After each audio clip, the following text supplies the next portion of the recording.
Hi friends, പരീക്ഷയ്ക്ക് ഇങ്ങ് അടുത്ത് വന്നു അല്ലേ? പരീക്ഷ എന്ന് പറയുമ്പോൾ ഞാൻ പലതരത്തിലുള്ള കുട്ടികളുടെ ആട്രിബ്യൂട്ട്സ് അതിനെ കുറിച്ചിട്ടാണ് ഇന്ന് നമ്മൾ ഡിസ്കസ് ചെയ്യാൻ പോകുന്നത്. അതായത് നമ്മൾ കുട്ടിക്കാലം എന്ന് പറയുന്ന ഒരു വളരെ മനോഹരമായിട്ടുള്ള ഒരു കാലഘട്ടമാണ് നിങ്ങളെല്ലാവരും കടന്നു പോകുന്നത്. ആ കാലഘട്ടത്തിലാണ് നമ്മളോട് പലതരത്തിലും ഈ ഒരു ന്യൂ ഇയർ ആയി കഴിഞ്ഞാൽ, ജനുവരി മാസമായി കഴിഞ്ഞാൽ കളിയും ചിരിക്കും മാറ്റിവെച്ചോ, ഇനി പരീക്ഷയുടെ കാലമാണ്, പരീക്ഷയ്ക്ക് നന്നായി ഒരുങ്ങണം, പരീക്ഷയ്ക്ക് ഒരുങ്ങിയില്ല എന്ന് വെച്ച് കഴിഞ്ഞു കഴിഞ്ഞാൽ ആകെ എന്താണ്, അപകടമാണ് എന്നാണ് പലപ്പോഴും നമ്മളുടെ പാരൻസ് ആയാലും അധ്യാപകരായാലും നമ്മളോട് പറയുകയും നമ്മളെ പിപ്പിടി കാണിക്കുകയും ചെയ്യും അല്ലെ? എന്താ പിപ്പിടി കാണിക്കാന്ന് വെച്ച് കഴിഞ്ഞാൽ നമ്മളുടെ അടുത്ത് പറയും, അടങ്ങി ഒതുങ്ങി പഠിച്ചോ. ചില സമയത്ത് എന്തുണ്ടാവും, നമ്മൾ മൊബൈൽ കണ്ടുകൊണ്ടിരിക്കുന്ന സമയത്ത് they will use to grab this mobile, അതായത് ആ മൊബൈൽ അത് പിടിച്ചു വെച്ചിട്ട് അവർ പറയും, നിങ്ങൾക്ക് പഠിക്കാനൊന്നുമില്ലേ, എന്താ നീ കാണിക്കണേ, പരീക്ഷ ഡോർ സ്റ്റെപ്പിലായി, പഠിക്കുമോ, എന്നിട്ട് തമാശ ചിരിച്ചു കളിച്ചിരുന്നോ എന്ന് പറയുന്ന ഒരു കണ്ടീഷനിലേക്ക് എത്തി. കാരണം നമ്മൾ ജിംഗിൾ ബെല്ലൊക്കെ പാടി ക്രിസ്മസ് ഹോളിഡേസ് അടിച്ചു പൊളിച്ചു, അതുപോലെ പാപ്പാനീനെ കത്തിച്ച് ന്യൂ ഇയർ തകർത്തു അല്ലെ? ഇനിയുള്ള ആ ഒരു കാലഘട്ടം യു ആർ സ്ക്രൂഡ് അല്ലെ? നമ്മൾ പറയില്ലേ, ജാങ്കോ ഞാൻ പെട്ടു. ഈ ഒരു അവസ്ഥയിലാണ് ഇപ്പൊ പരീക്ഷ അടുത്തുകൊണ്ടിരിക്കുമ്പോൾ നമ്മുടെ എല്ലാവർക്കും ഉള്ള ഒരു അവസ്ഥ. കാരണം എൻ്റെ ചെറുപ്പകാലം ഞാൻ ആലോചിക്കാൻ, ആ കാലഘട്ടത്തില് ഈ പറയുന്ന പരീക്ഷയുടെ സമയം വരുമ്പോൾ അമ്മയുടെ മട്ടും ഭാവയ്ക്കും മാറും. അതുവരെ പിള്ളേരല്ലേ കളിച്ചോട്ടെ എന്നുള്ള ചിന്താഗതിയാണ്. പക്ഷെ എക്സാമിന്റെ അടുത്തെത്തി കഴിഞ്ഞു കഴിഞ്ഞാൽ പിന്നെ ഒരു രക്ഷയുമില്ല. പിന്നെ നമ്മളിനെ പതുക്കെ ചൂരലൊക്കെ തപ്പിപ്പിടിക്കാൻ നോക്കും, പിന്നെ നമ്മളുടെ കാര്യം പെട്ടു അല്ലെ? അപ്പൊ അങ്ങനത്തെ ഒരു കാലഘട്ടത്തിലായിരുന്നു. മറ്റേന്ന് കഴിഞ്ഞാൽ പണ്ട് എൻ്റെ ആ ഒരു ചെറുപ്പകാലത്ത് മതിലുകളൊന്നുമില്ല. ഇപ്പം മതിലുകളായി, എല്ലാ വീടിൻ്റെ അപ്പുറത്ത് ഇപ്പുറത്തൊക്കെ മതിലായി, പിന്നെ എല്ലാ കുറേ തരത്തിലുള്ള ഫ്ലാറ്റുകൾ വന്നു. അപ്പൊ അന്ന് കാലത്ത് എന്ന് വെച്ച് കഴിഞ്ഞാൽ നമുക്ക് മെയിൻ ആയിട്ടുള്ള ഒരു പരിപാടി എന്ന് വെച്ച് കഴിഞ്ഞാൽ വീടിന്റെ ഉള്ളില് ആരുമില്ല, എല്ലാവരും വീടിന്റെ പുറത്താണ്. മണ്ണപ്പം ചുട്ട് കളിക്കുക, അതുപോലെ അപ്പുറത്തും ഇപ്പുറത്തുള്ള വീട്ടുകളിലത്തെ കുട്ടികളായിട്ട് കുട്ടി വീട് എന്ന് പറയും, ഓല വീടൊക്കെ കെട്ടി മനോഹരമായിട്ട് ഒരു രസകരമായിട്ടുള്ള രീതിയിൽ നമ്മൾ എന്ത് ചെയ്യും, അവിടെ വീട് മണ്ണപ്പം ചുട്ട് കളിക്കല്, അല്ലെങ്കിൽ ഓലപ്പീപ്പി, അങ്ങനെ പറഞ്ഞിട്ടുള്ള കുറെ കലാപരിപാടികളുണ്ട്. ചിരട്ട വെച്ചിട്ട് ഇങ്ങനെ അപ്പം ചുടന്തും, അതുപോലെ എന്താണ് ചായ ഉണ്ടാക്കുന്നതും ഒക്കെ ഭയങ്കര ഒരു ലൈവായിട്ടുള്ള ഒരു കാലഘട്ടത്തിലൂടെ കടന്നുപോയതാണ്. ഇന്നിപ്പോ നോക്കുമ്പോ എനിക്ക് 3 മക്കളുണ്ട്, അല്ലെങ്കിൽ എൻ്റെ ഏടത്തിയുടെ 2 മക്കളൊക്കെ വന്നു കഴിഞ്ഞാൽ അവര് കാലത്തൊട്ട് വൈകുന്നേരം വരെ ഒന്നല്ലെങ്കിൽ മൊബൈൽ ഫോൺ, അല്ലാന്ന് വെച്ച് കഴിഞ്ഞാൽ ടി വിയില് ഈ പറയുന്ന പോലെ എന്തൊക്കെയോ വീഡിയോസ് ഒക്കെ ഇങ്ങനെ. ഇപ്പോഴത്തെ ടി വി എന്ന് പറയുമ്പോൾ നമുക്ക് യൂട്യൂബിലേക്ക് ഡയറക്റ്റ് ആയിട്ട് ആൻഡ്രോയിഡ് ടി വികൾ കണക്ട് ചെയ്യും. ആ ആൻഡ്രോയിഡ് ടി വി വെച്ചിട്ട് ഓരോ യൂട്യൂബിലുള്ള കുറെ കോമഡികൾ കണ്ട് ഇങ്ങനെ ചിരിച്ചിരിക്കും.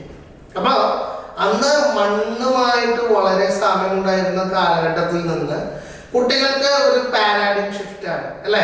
എന്തായി, അവർക്ക് ടെക്നോളജി ആയി, ആൻഡ്രോയിഡ് വസ്തുക്കള്, മൊബൈൽ ഫോൺ, ടി വി, അതുപോലെ തന്നെ ഇപ്പൊ എന്താണ് VR, വെർച്വൽ റിയാലിറ്റി എന്ന് പറഞ്ഞിട്ട് കുറെ അന്തന്മാരെ ജനറേറ്റ് ചെയ്യാതൊക്കെ കളിയാക്കി പറയുന്നുണ്ട്. കാരണം എന്താ വെച്ച് കഴിഞ്ഞാൽ അവർ വേറെ ഈ പൊതുസമൂഹത്തിൽ എന്താ നടക്കണമെന്ന് കാണുന്നില്ല, അവരെ കണ്ണുമ തന്നെ കൊണ്ട് ഈ വെർച്വൽ റിയാലിറ്റി എന്ന് പറഞ്ഞ സാധനം, അല്ലെങ്കിൽ ഓഗ്മെന്റഡ് റിയാലിറ്റിയും കൊണ്ട് വെച്ച് അവര് ആ ഒരു എന്താണ് ആർട്ടിഫിഷ്യൽ യുഗത്തിലേക്ക് പോയിക്കൊണ്ടിരിക്കുകയാണ്.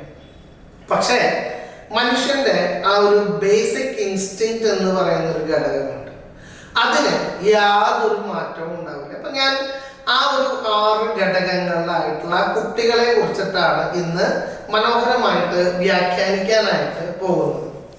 ഒന്നാമത്തെ ഒരു കുട്ടിയെ വിളിക്കുന്ന പേരാണ് സങ്കട കുട്ടി.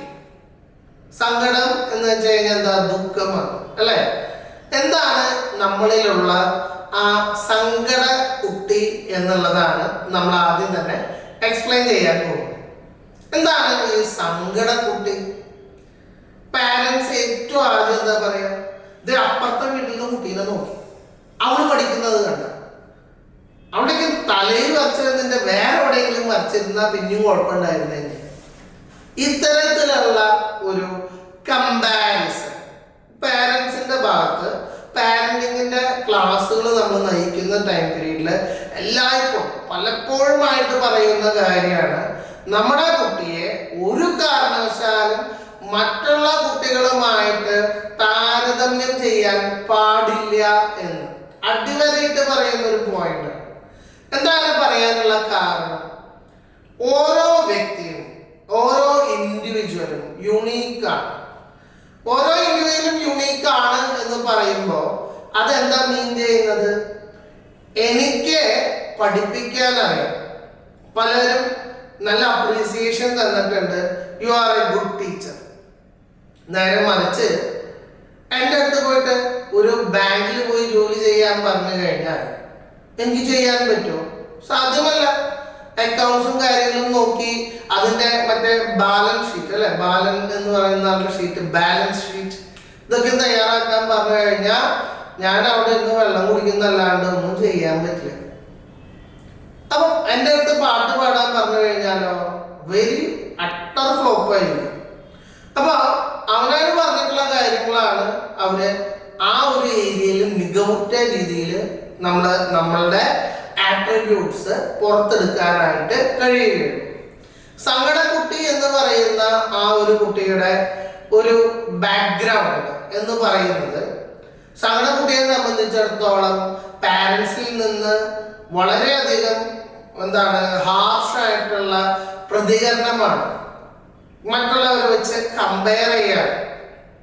അതുപോലെ തന്നെ അധ്യാപകർ അവര് പറയും, നിങ്ങൾ രണ്ടുപേരും ഒരേ ക്ലാസ്സിൽ, ഒരേ ഡെസ്കിലും ബെഞ്ചിലും ഒരേ പുസ്തകം എല്ലാം നിങ്ങൾക്ക് തുല്യമായിട്ട് തന്നു, പക്ഷേ അവളുടെ മാർക്ക് നോക്കിയും നിന്റെ മാർക്ക് എന്താ ഇങ്ങനെ?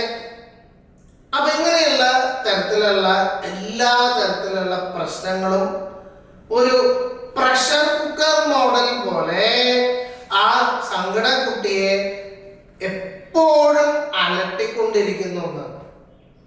അപ്പൊ നമ്മൾ ശ്രദ്ധിക്കേണ്ട കാര്യം, സങ്കടക്കുട്ടി ശ്രദ്ധിക്കേണ്ട ഒരു കാര്യം എന്താണ്? സങ്കടക്കുട്ടി മനസ്സിലാക്കേണ്ട ഏറ്റവും പ്രധാനപ്പെട്ട കാര്യം, you are A social animal. നമ്മള് സോഷ്യൽ ലിവിങ് ബീയിങ് ആണ് അല്ലെ.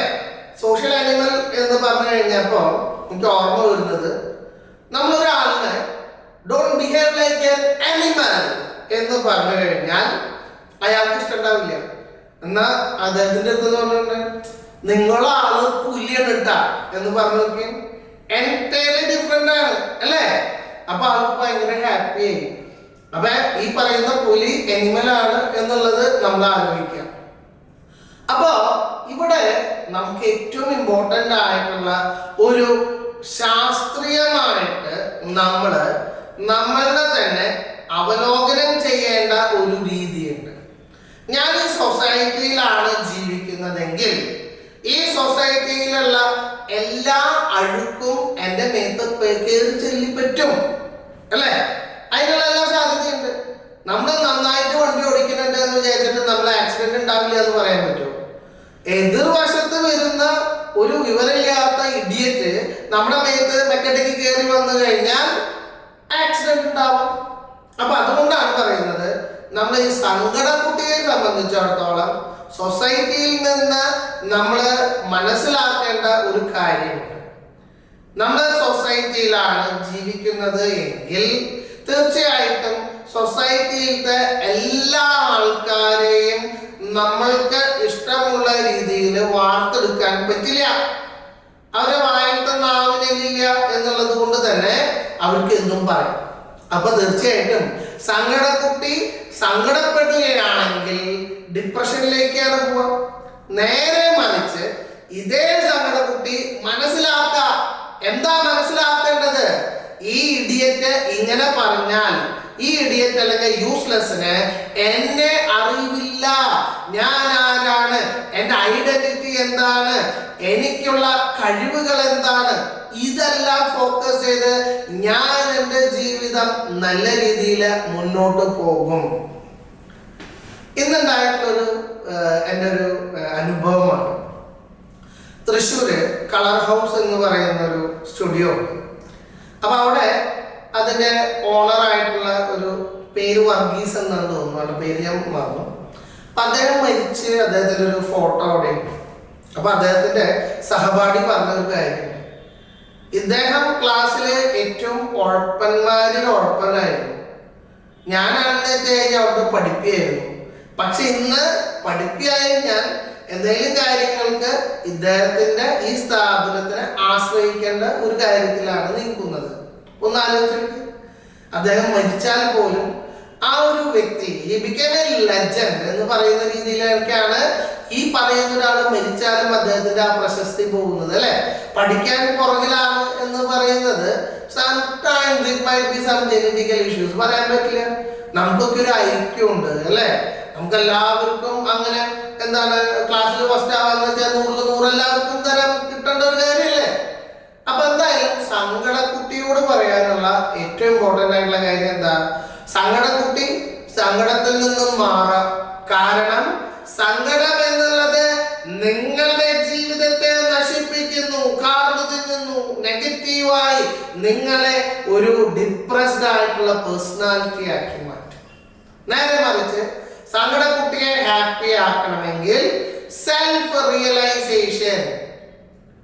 അവര് കാര്യം എന്റെ അച്ഛനായിരിക്കാം, എന്റെ അമ്മയായിരിക്കാം, എന്റെ ഗുരുവായിരിക്കാം, ചീത്ത പറയുകയോ അല്ലെങ്കിൽ പിടിച്ചടിക്കുകയോ എൻ്റെ അടുത്ത് എനിക്ക് എൻ്റെ കപ്പാസിറ്റി എന്ന് പറയുന്നത് അറിയാതെ എന്നോട് പെരുമാറുന്നവരാണെങ്കിൽ അവരോട് നമുക്ക് ബേസിക്കലി എന്ത് ചെയ്യാം? ക്ഷമിക്കാൻ പൊറുക്കാം, അല്ലേ? അതേ പറ്റൂ. അവരോട് പ്രതികരിച്ചിട്ട് കാര്യമില്ല. കാരണം അവർക്ക് ഉൾക്കൊള്ളാനായിട്ട് പറ്റില്ല എന്നുള്ളതാണ് സങ്കടക്കുട്ടിയോട് പറയാനുള്ള കാര്യം. അപ്പോ സങ്കടക്കുട്ടി ഹാപ്പി ആവണം. ഹാപ്പി ആയില്ലേ? അപ്പൊ അതാണ് നമ്മളുടെ ആദ്യത്തെ സങ്കടക്കുട്ടിയെ കുറിച്ചിട്ടുള്ള ഒരു കാര്യം. രണ്ടാമത്തെ കുട്ടിയിലേക്ക് നമ്മൾ കടക്കാൻ പോവാ. പോയിന്റ് നമ്പർ 2, പഠിപ്പ് കുട്ടി എന്നാണ് നമ്മൾ പറയുന്നത്. പഠിപ്പി, പഠിപ്പിസ്റ്റ് എന്നൊക്കെ നമ്മൾ പറയും, അല്ലേ? ഈ പഠിക്കുന്ന കുട്ടികൾക്കും ഒരു വളരെ പ്രത്യേകതയുണ്ട്. ഏറ്റവും ടെൻഷൻ അനുഭവിക്കുന്ന ആള് ആരാന്ന് ചോദിച്ചു കഴിഞ്ഞാൽ ക്ലാസ്സിലത്തെ ടോപ്പറാണ്. ക്ലാസ്സിൽ ഞാൻ ഇപ്പൊ ഫസ്റ്റ് ആണ്, എന്റെ പുറകിൽ 4 മാർക്കിന് വ്യത്യാസത്തില് സെക്കൻഡ് അവിടെ നിൽക്ക. എന്റെ ഏറ്റവും വലിയ ടെൻഷൻ എന്താ? എനിക്ക് അടുത്ത പരീക്ഷയില് ഫസ്റ്റ് നിലനിർത്താനായിട്ട് സാധ്യമാണോ? ഞാൻ ഹോം ട്യൂഷൻ ഒക്കെ എടുക്കാൻ വേണ്ടി പോകുന്ന പല കുട്ടികളും അവര് ക്ലാസ്സിൽ ടോപ്പറായിട്ടുള്ള പിള്ളേരാണ്. അപ്പൊ ഞാൻ ഏറ്റവും ആദ്യം പഠിപ്പിക്കുന്ന ഒരു കാലഘട്ടത്തില് ഞാനൊരു ആവറേജ് ആയിട്ടുള്ള ഒരു സ്റ്റുഡന്റ് ആയിരുന്നു. അപ്പൊ ഞാൻ വിചാരിക്കും ഇത്രയും ക്ലാസ്സിൽ ടോപ്പറായിട്ടുള്ള ഒരു കുട്ടി, ആ കുട്ടിക്ക് ഇനിയിപ്പോ ക്ലാസ്സിൽ ഫസ്റ്റ് ആണ്, 100-ല് മാത്സിൽ 100 മാർക്കാണ്, സയൻസിലെ 95 മാർക്കാണ്. പക്ഷെ എല്ലാ ദിവസവും മണിക്കൂറിന് 1000 രൂപ കൊടുത്ത് ഹോം ട്യൂഷൻ വെച്ചേക്കാണ്. എന്താ കാരണം? എനിക്കൊരു പേടി. ഇന്നലെ വൈകുന്നേരം വരെ ചൂനെ ഉറങ്ങാൻ പോലും പറ്റിയില്ല. എന്തേ പഠിപ്പിന്ന് ചോദിച്ചപ്പോ പഠിപ്പി പറയാനെന്ത്, സെക്കൻഡിലുള്ള ആള് എന്നെക്കാട്ടി മുമ്പ് ഫസ്റ്റ് ആവോ? എന്റെ ഈ റെഡ് കളറിലൊരു ബാഡ്ജ് ഉണ്ട്, ഈ ബാഡ്ജ് കുത്തിയിട്ട് എനിക്ക് മരിക്കണം എന്ന് വരെ ചിന്തിക്കുന്ന ആൾക്കാരാണ്. അപ്പൊ പഠിപ്പി എന്ന് പറയുന്ന ആളിനെ സംബന്ധിച്ചിടത്തോളം പഠിക്കണം, വേണ്ടാന്നല്ല പറയുന്നത്. പക്ഷെ നമ്മള് ആദ്യമൂത്ത് വ്യാധി ആവുന്ന രീതിയിലേക്ക് മാറാൻ പാടില്ല. പഠിപ്പി എന്ന് പറയുമ്പോൾ തീർച്ചയായിട്ടും ആ ഒരു പഠനത്തോട് 100% വിധേയത്വം പുലർത്തുകയും അതുപോലെ തന്നെ അവരുടെ റിവിഷൻ മെക്കാനിസം എന്ന് പറയുന്നത് വളരെ സ്ട്രോങ് ആയിരിക്കും. നമ്മള് ഒരു കുട്ടിക്ക് റിസൾട്ട് വരാനുള്ള ഏറ്റവും ആദ്യത്തെ റീസൺ എന്താന്ന് ചോദിച്ചു കഴിഞ്ഞാൽ എന്താ? ഫസ്റ്റ് റീസൺ എന്ന് പറയുന്നത് അവർ നന്നായി റിവൈസ് ചെയ്തിട്ടുണ്ടാവും. സെക്കൻഡ് റീസൺ എന്ന് പറയുന്നത് എന്താ? അതും അവർ നന്നായി റിവിഷൻ ചെയ്തിട്ടുണ്ടാവും. അതും നന്നായി റിവിഷൻ ചെയ്യുക. അപ്പൊ അവിടെ മനസ്സിലാക്കേണ്ട കാര്യം എന്താ? റിവിഷൻ. റീവിഷൻ. നമ്മുടെ വിഷൻ എന്ന് പറയുന്നത് എത്രത്തോളം നമ്മൾ റിവൈസ് ചെയ്യുന്നു അത്രത്തോളം മെമ്മറി നമ്മൾ ഷാർപ്പ് ചെയ്ത് മുന്നോട്ട് പോവാണ്. അപ്പൊ പഠിപ്പിയെ സംബന്ധിച്ചിടത്തോളം എന്താണ് ഏറ്റവും ഇമ്പോർട്ടന്റ് ആയിട്ടുള്ള കാര്യം? പഠിപ്പി എന്ന് പറയുന്ന വ്യക്തിയെ സംബന്ധിച്ചിടത്തോളം there should be some mechanism of relaxation. അല്ലേ? നമ്മൾ പഠിക്കുകയാണ് എന്ന് പറയുമ്പോൾ ശ്രദ്ധിക്കേണ്ട കാര്യം, ഇവര് വെൽനസ് ഓർഗനൈസേഷൻസ് പറയുന്ന ഒരു കാര്യമുണ്ട്. ഉച്ചയ്ക്ക് 12 മണി തൊട്ട് 2 മണി വരെയുള്ള സമയം, ആ 12 മണി തൊട്ട് 2 മണി വരെ നമ്മുടെ ബ്രെയിൻ ഫങ്ഷൻ ഗ്രാഫ് നോക്കുകയാണെങ്കിൽ ഏറ്റവും ലോവസ്റ്റ് ആയിട്ട് മന്ദീഭവിച്ചു പോകുന്ന ഒരു ഗ്രാഫ്. അപ്പൊ ആ ടൈം പീരീഡിൽ നമ്മളെ സംബന്ധിച്ചിടത്തോളം നമ്മൾ അങ്ങനെ പഠിക്കാനിരിക്കുന്നു എന്ന് പറഞ്ഞാൽ പോലും അത് അത്രത്തോളം ഒരു ആക്റ്റീവായിട്ട് വരില്ല എന്നുള്ളതാണ് സത്യം. സ്കൂളുകളിൽ നിങ്ങൾ നോക്കിയൊക്കെ ഒന്ന് ആലോചിക്കുക, 12 മണി തൊട്ട് 2 മണി വരെയുള്ള ടൈം കുട്ടികൾ സ്കൂളിലാ, വീട്ടിലല്ല. അപ്പൊ ഒന്ന് ആലോചിച്ച് നോക്കിയാൽ ബേസിക്കലി ഉച്ചക്കത്തെ ഊണിന് 1 മണിക്കൂർ കഴിഞ്ഞു എന്ന് വെച്ച് കഴിഞ്ഞാലും പിന്നത്തെ 1 മണിക്കൂർ എന്ന് പറയുന്നത് അവരെ സംബന്ധിച്ചിടത്തോളം പഠിക്കുന്നതിലേക്കാണ് പോകുന്നത്.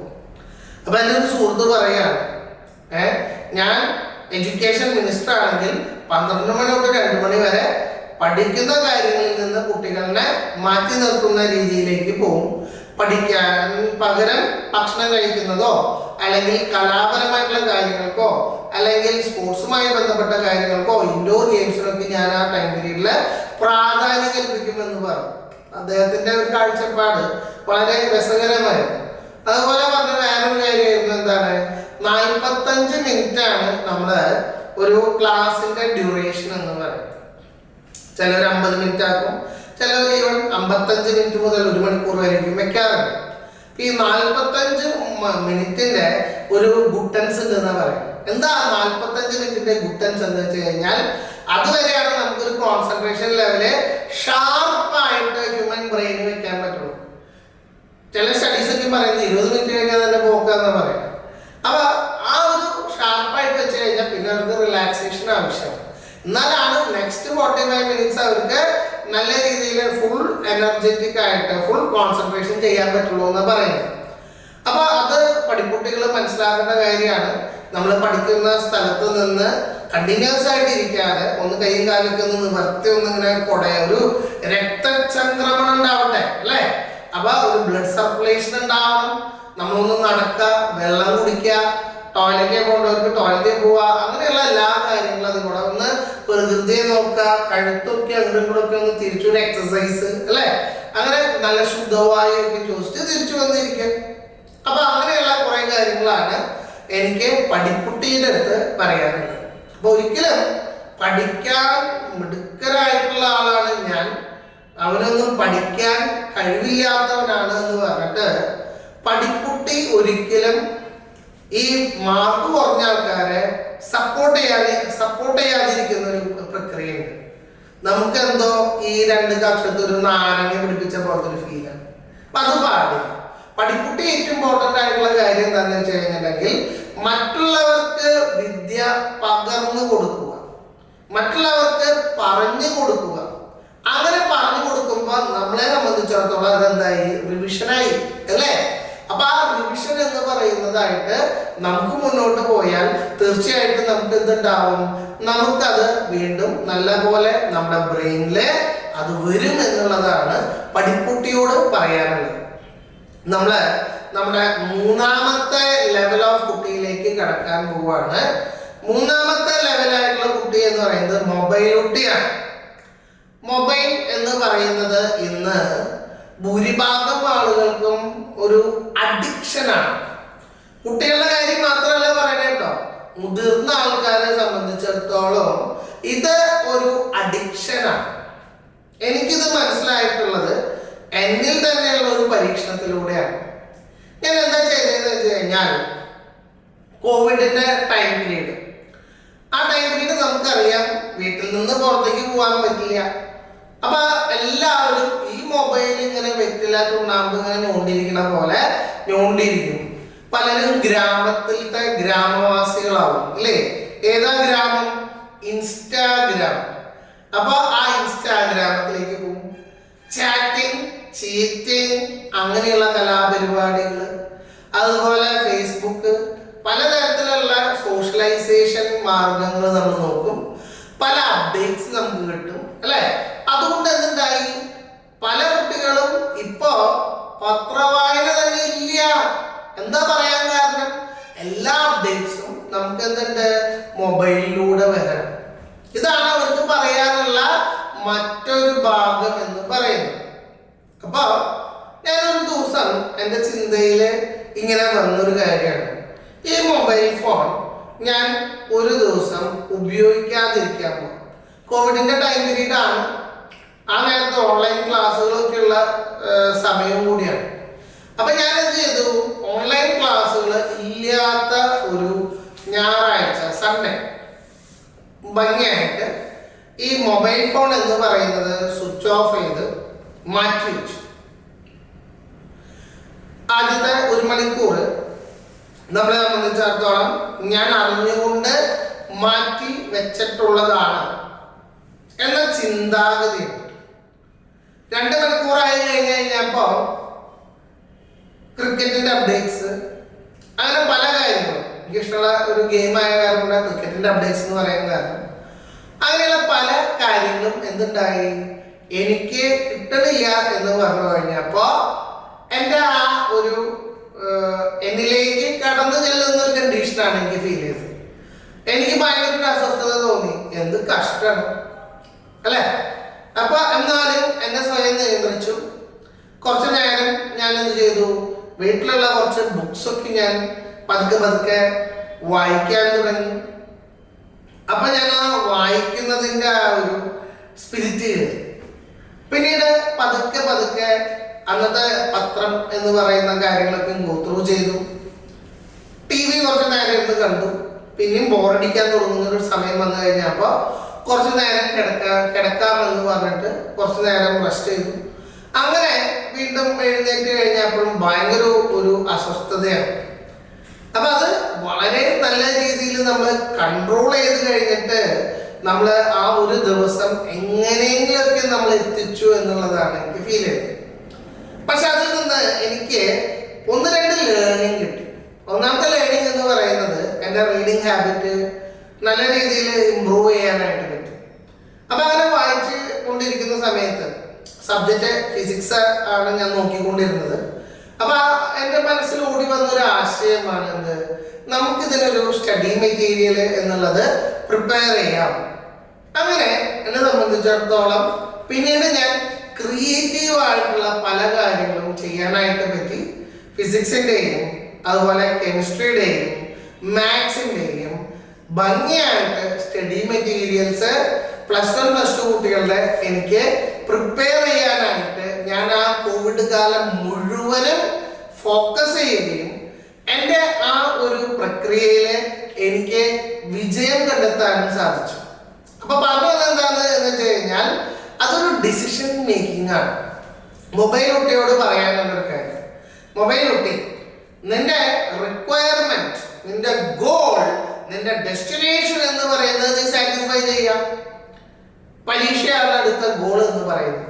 പരീക്ഷയ്ക്കുള്ള എല്ലാ പഠനവും കഴിഞ്ഞതിന് ശേഷം നിനക്ക് അതിന് വേണ്ടിയിട്ട് നീ ടൈം സ്പെൻഡ് ചെയ്തു. അപ്പോ തെറ്റിദ്ധരിക്കാൻ പാടില്ല, പരീക്ഷ കഴിഞ്ഞിട്ട് മൊബൈൽ ഉപയോഗിക്കാൻ പാടുള്ളൂ എന്നല്ല. എൻ്റെ ഡെയിലി പ്ലാൻ, വീക്ക്ലി പ്ലാൻ.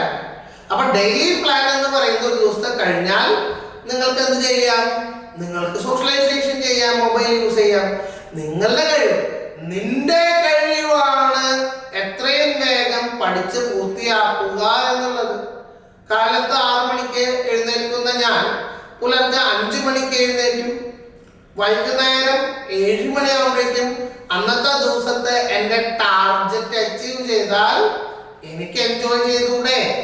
അതാണ് അവിടെ ഏറ്റവും ഇമ്പോർട്ടൻ്റ് ആയിട്ടുള്ള കാര്യം. അപ്പൊ you have to set a target and you have to എന്താണ്, you have to go ahead. നിങ്ങൾ ആ ഒരു ടാർഗറ്റുകൾ അച്ചീവ് ചെയ്യാനായിട്ട് നോക്കാം. ഇതാണ് മൊബൈൽ കുട്ടിയോട് പറയാനുള്ള കാര്യം. അടുത്ത കുട്ടിയുടെ പേരാണ് സ്നേഹ എന്നുള്ള കുട്ടിയല്ല ഉദ്ദേശിച്ചത്, സ്നേഹിക്കപ്പെടേണ്ടതും സ്നേഹിക്കേണ്ടതുമായിട്ടുള്ള ഒരു കുട്ടിയെ കുറിച്ചിട്ടാണ്. പലർക്കും ഒരു ഫീലിംഗ് ഉണ്ട്. എന്താണ്? ഒറ്റപ്പെടുന്ന ഫീലിംഗ്. ഞാൻ ഒറ്റപ്പെട്ടു പോയോ, ഞാൻ എവിടേക്കോ എന്തോ പ്രശ്നം, എൻ്റെ മനസ്സിൽ മറ്റുള്ള ആൾക്കാരൊന്നും എന്നോട് ചേർന്നിരിക്കുന്നില്ല എന്നുള്ള ഒരു ചിന്താഗതി എനിക്ക് വരുന്നു. ആ ചിന്താഗതി എനിക്ക് രൂപപ്പെടുന്നത് കൊണ്ട് തന്നെ എന്നെ സംബന്ധിച്ചിടത്തോളം മറ്റുള്ളവരിൽ നിന്ന് എനിക്ക് സ്നേഹം കിട്ടുന്നില്ല എന്നുള്ള ഒരു ചിന്താഗതി, അച്ഛനിൽ നിന്നും അമ്മയിൽ നിന്നും സ്നേഹം കിട്ടുന്നില്ല. ഇങ്ങനെ സ്നേഹം കിട്ടാത്ത കുട്ടികൾ എന്ത് ചെയ്യും? സ്നേഹം എവിടെയാണോ കിട്ടുന്നത് ആ കിട്ടുന്ന സ്ഥലത്തേക്ക് പോവാനായിട്ട് പരിശ്രമിക്കുകയാണ് ചെയ്യുന്നത്. അപ്പൊ സ്നേഹക്കുട്ടിയെ സംബന്ധിച്ചിടത്തോളം കിട്ടാത്ത സ്നേഹം എവിടെ നിന്നാണോ കിട്ടുന്നത് ആ കിട്ടുന്ന സ്ഥലത്തേക്ക് പോകും. അപ്പൊ കിളി പോലത്തെ കുട്ടിയാണ്, കിളി പോലെ പറന്നുപോയി എന്നുകൊണ്ട് കാര്യമില്ല. റീസൺ ഉണ്ട്, പാരന്റ്സ് ഉണ്ട്, അച്ഛനുണ്ട്, അമ്മയുണ്ട്, സഹോദരങ്ങളുണ്ട്, സുഹൃത്തുക്കളുണ്ട്. അപ്പൊ അവരെല്ലാവരും നമ്മുടെ സ്നേഹക്കുട്ടിക്ക് എന്തുണ്ടാവണം? നല്ല രീതിയിലുള്ള ഒരു പരിപാലനം കൊടുക്കണം, അല്ലേ?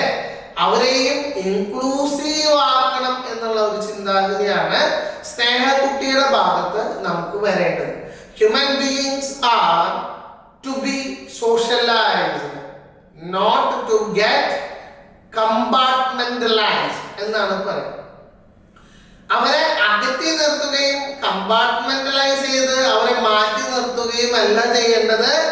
അവരെ ആരോഗ്യകരമായി ഹെൽത്തി ആയിട്ട് അവരുമായിട്ട് നല്ല പോസിറ്റീവായിട്ടുള്ള ഒരു റിലേഷൻഷിപ്പ് കൊണ്ടുവരാം. പാരന്റ്സ് മക്കളോട് എല്ലാ ദിവസവും ചേർത്തിരുത്തി ഇന്ന് സ്കൂളിൽ പോയിട്ട് എന്തൊക്കെയാണ് വിശേഷങ്ങൾ എന്ന് ചോദിക്കണം. നിങ്ങൾ പാരന്റ്സ്, ഞാൻ ചോദിക്കാണ്, ദിവസവും നിങ്ങൾ മക്കളോട് ചോദിക്കാറുണ്ടോ? നിങ്ങൾ മക്കളോട് ചോദിക്കുന്ന ചോദ്യമാണ്. നിങ്ങൾ പാരന്റ്സിന്റെ അടുത്ത് അവർ ചോദിച്ചാലും ഇല്ലെങ്കിലും സ്കൂളിൽ എന്തൊക്കെ നടന്നു എന്നുള്ളത് ഡിസ്കസ് ചെയ്യാറുണ്ടോ? ആരൊക്കെ ഇടപഴകി, എന്തൊക്കെ അവർ പറഞ്ഞു എന്ന് സ്നേഹത്തോടുകൂടി പറയാനുള്ള ഒരു സ്പേസ് നിങ്ങൾക്കുണ്ടോ? അതേപോലെ തന്നെ നിങ്ങളുടെ എന്തെങ്കിലും തരത്തില് പാരന്റ്സിൽ നിന്ന് മറച്ചു വെക്കാൻ നിങ്ങൾ എന്തെങ്കിലും കാര്യങ്ങൾ നോക്കുന്നുണ്ടോ? പാടില്ല. നിങ്ങളുടെ പാരന്റ്സിന്റെ അടുത്ത് നിങ്ങൾക്ക് ഒക്കെയും പറയാം. ഭർത്താക്കന്മാരോട് ഭാര്യയുടെ അടുത്ത് ഒക്കെ പറയണം എന്ന് ഞാൻ പറയണില്ല, ചില പടി വീഴും, അല്ലേ? അപ്പൊ തീർച്ചയായിട്ടും നമ്മളെ സംബന്ധിച്ചിടത്തോളം നമുക്ക് എന്താണ് ഡൂസ് ആൻഡ് ഡോൺട്സ് എന്നുള്ളത് കൃത്യമായിട്ട് അറിയണം. ആ പൾസ് അറിഞ്ഞ് തന്നെയാണ് നമ്മള് ഭംഗിയായിട്ട് പെരുമാറേണ്ടത്. അപ്പൊ അങ്ങനെ ഭംഗിയായിട്ട് പെരുമാറുമ്പോ കള്ളത്തരം പാടില്ല, സ്ട്രേറ്റ് ഫോർവേഡ് ആവണം എന്നുള്ളത് ഇമ്പോർട്ടൻ്റ് ആണ്. അടുത്ത കുട്ടിയിലേക്ക് കടക്കാൻ പോവാണ്. അടുത്ത കുട്ടി എന്ന് പറയുന്നത് കളിച്ചിരി കുട്ടിയാണ്. എന്താ കളിച്ചിരി കുട്ടി എന്ന് പറയുന്നത്? നമ്മൾക്ക് മനുഷ്യരിലെല്ലാത്തിലും ഒരു കുട്ടിത്വം എന്ന് പറയുന്ന ഒരു ഭാവമുണ്ട്, അതുണ്ടാവും. ആ ഒരു ഭാവം ഉണ്ടാവുമ്പോഴാണ് മനുഷ്യന് ഒന്ന് റിലാക്സ് ചെയ്യാനായിട്ട് പറ്റുക. എനിക്ക് വീട്ടിൽ വന്നു കഴിഞ്ഞാൽ 3 മക്കളാണ്. ഒരാള് 7 വയസ്സ്, 1ാം ക്ലാസ്സിലാണ് പഠിക്കുന്നത്. രണ്ടാമത്തെ ആള് 3.5 വയസ്സ്, LKG കയറുന്ന ആള്. മൂന്നാമത്തെ ആള് 1.5 വയസ്സാണ്, ട്രോഫി പോലെ ഒക്കത്തെടുത്ത് വെക്കും, നടക്കാറായിട്ടുണ്ടാകും. പറഞ്ഞത് എന്താ വെച്ച് കഴിഞ്ഞാൽ, ഞാൻ വീട്ടിലേക്ക് കയറി വന്നു കഴിഞ്ഞാൽ ഏറ്റവും ആദ്യം ഡ്രസ്സൊക്കെ മാറി ഒന്ന് കുളിച്ച് ഫ്രഷ് ആയിട്ടൊന്ന് കിടക്കാം എന്ന് വിചാരിക്കും. കിടക്കാൻ വേണ്ടിയിട്ടാണ് അവർ കാത്തിക്കുന്നത്. കിടന്നു കഴിഞ്ഞാൽ 3 കൂടി എന്റെ പുറത്ത് കയറി അവര് കുതിരവണ്ടി, കാളവണ്ടി, എരുമവണ്ടി, മാട്ടുവണ്ടി എന്ന് പറഞ്ഞിട്ട് അവർക്ക് കുച്ചു കളിക്കാൻ തുടങ്ങും. അപ്പൊ പറഞ്ഞത് എന്താണെന്ന് വെച്ച് കഴിഞ്ഞാൽ, അവിടെ ആ കുട്ടികളോടൊത്ത് ഹാപ്പി ആയിട്ട് കളി ചിരി എന്നൊക്കെ പറയുന്ന ആ ഒരു ലൈഫ് എന്ന് പറയുന്നത് എന്നെ സംബന്ധിച്ചിടത്തോളം എൻ്റെ കുട്ടിക്കാലത്തിനെക്കാട്ടും ഞാനിപ്പോൾ എൻജോയ് ചെയ്തുകൊണ്ടിരിക്കുന്ന ഒരു കാലഘട്ടമാണ്. പറഞ്ഞത് എന്താണ്, നമ്മളെ എല്ലായ്പ്പോഴും കളിച്ചിരി കുട്ടിയായിട്ട് നമ്മുടെ ജീവിതത്തിൽ എൻജോയ് ചെയ്യാനായിട്ടുള്ള നല്ല ലോലിപോപ്പ് മൊമെന്റ്സ് എന്നാണ് പറയുന്നത്. എന്താ ലോലി എന്നെ സംബന്ധിച്ചിടത്തോളം എൻ്റെ ജീവിതത്തില് നല്ല നല്ല കാര്യങ്ങൾ ഉണ്ടാവണം എന്നുള്ളത് ആഗ്രഹിക്കുന്ന ഒരു വ്യക്തിയാണ്, അല്ലെ? കുറെ ആഗ്രഹങ്ങളുള്ള ഒരു മനുഷ്യനായിട്ട് ജീവിക്കുക, വളരെ സന്തോഷത്തോടു കൂടിയും സംതൃപ്തിയോടും കൂടി ജീവിക്കുക, ഇതൊക്കെയല്ലേ ഒരാളുടെ ജീവിതത്തിലെ ഏറ്റവും നല്ല മൊമെന്റ്സ് എന്ന് പറയുന്നത്. ആ മൊമെന്റ്സിനെ തന്നെയാണ് നമ്മൾ എന്ത് പറയുന്നത്, ലോലിപോപ്പ് മൊമെന്റ്സ് എന്ന് നമ്മൾ പറയുന്ന ഒരു കാര്യം. നമ്മളുടെ അവസാനത്തെ കുട്ടിയിലേക്ക് കടക്കാൻ പോവാണ്. ശരി കുട്ടി എന്നാണ് പറയുന്നത്. നമുക്കറിയാം, നമുക്കെല്ലാവർക്കുമുള്ള മനസ്സാക്ഷിയുടെ ഒരു സ്വരം എന്ന് പറയുന്നത്. തെറ്റ് ചെയ്യുന്ന ആ ഒരു സമയത്ത് മനസ്സാക്ഷി നമ്മളോട് പറയും, എന്താ പറയാ, മോനെ നീ ചെയ്യുന്നത് തെറ്റാണ്, അത് ചെയ്യരുത്.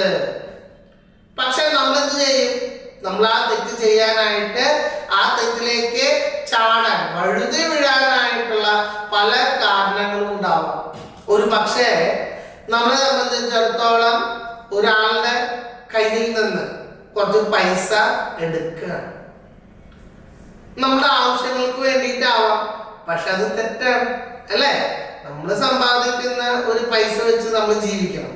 അതിലും എന്താണ്, നമ്മൾ 100 രൂപ സമ്പാദിച്ചു കഴിഞ്ഞാൽ 40 രൂപ നമ്മുടെ സേവിങ്സ് ആയിരിക്കണം.